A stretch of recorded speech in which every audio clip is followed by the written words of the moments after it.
空烟盒空要和别人，我们只需要剪一刀，立马价值翻倍。看完长知识了。大家好，欢迎来到美食彩味。如果您还不知道，那么赶紧跟着视频一起看看吧。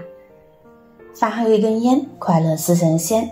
对于烟民们来说，烟一定是再宝贝不过的东西。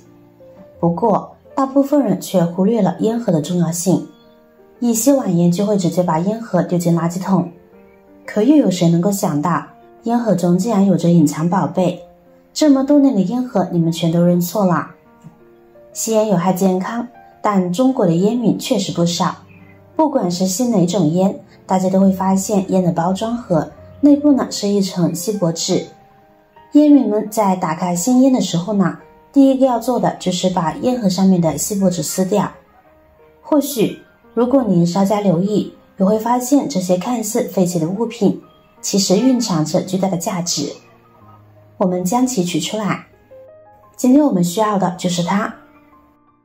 烟盒中的这层锡箔纸是一种含有金属成分的锡纸，放在烟盒中对人体是无害的。其主要作用是为了防止烟盒中的香烟发潮，因为如果烟草发潮的话，就不能再继续使用。所以如何保障香烟的干燥就成了至关重要的问题。当然，除了防潮之外，烟盒中的锡箔纸呢也具有导电的特性。毕竟锡箔纸的主要成分是金属，所以在某些方面上，锡箔纸还能被当作导电的器物。今天我们需要的不多，就剪一下这么小小的一块就够了，先放一边。接下来我们来看看这个大家都熟悉，没错，它就是 LED 灯了。自从 LED 灯问世以来，短短几十年，它已发展成一个庞大的产品族群。小到家用手电筒、充电灯，大到户外大屏幕电视、交通信号灯以及汽车尾灯、店铺发光牌匾、家庭室内照明灯等等。但是再好的 LED 灯运行一段时间后也会出现故障，外表看起来完好无损，就是不亮。遇到这种故障，其实很多电工师傅都知道该怎么维修。这些产品价格不等，有的几块钱，有的十几块，有的几百或几千元。一旦不发光了，有的人就直接丢弃，实在可惜。这些产品不发光，往往只是个别小零件损坏，基本不花钱就可以修复而重新发光。LED 灯泡不是很贵，重在维修。下面我实话手教您维修 LED 灯泡。当我们的灯泡不亮了，先断电取下来，然后在这个灯的灯罩连接处，也就是这个地方，看到没有？用手按压呢会看见空隙，我们用手一周围呢给它按一下，这一圈呢是有胶固定的，这样做可以使它们分离开。一圈过后，然后轻轻一拧呢就可以取下来了，很简单的。但如果您不按直接取，它的这个胶没有脱落，就显得很费力。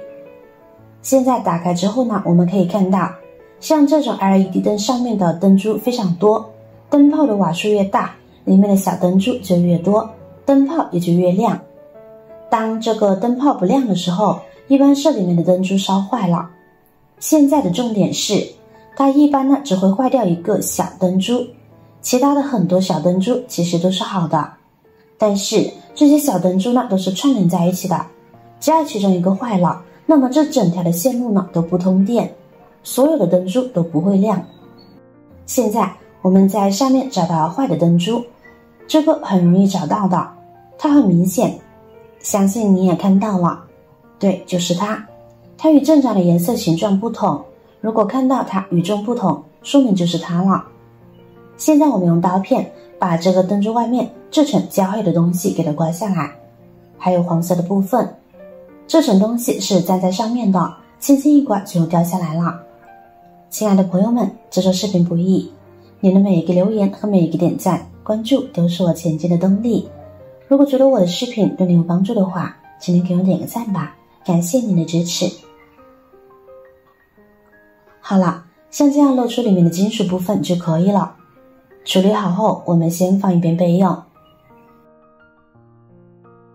接下来我们拿出胶带，用剪子剪下来这么一小块就够了。然后我们把刚刚的锡箔纸给它粘上去，记住粘的时候呢，金色的这一面呢一定是外露的，不要粘反了。然后我们再将其粘到坏了的这个灯珠上边，用点力气按压一下，使它紧贴在灯珠上面，这样才有效果。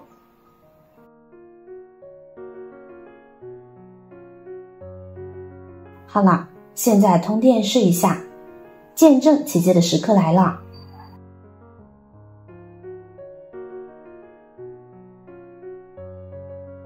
哇哦，灯泡亮了，是不是很容易又能省下买灯泡的钱呢？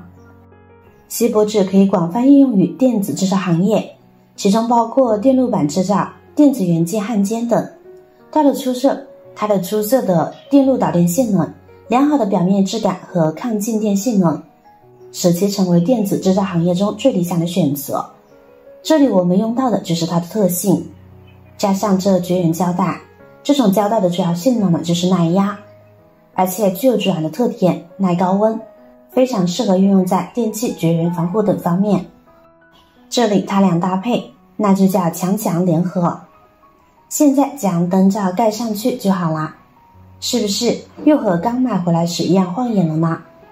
家里的灯泡坏了，第一时间不要想着随手就扔掉，应该先检查一下，说不定能省下一笔开销呢。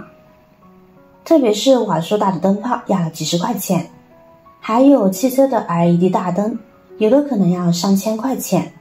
通过这个思路，大家可以试着修一下，就可以将 LED 灯修复，又不需要将整个灯更换。按照以上步骤基本上就可以维修好，并不复杂，就是新手小白，只要我们稍微有点动手能力就可以进行。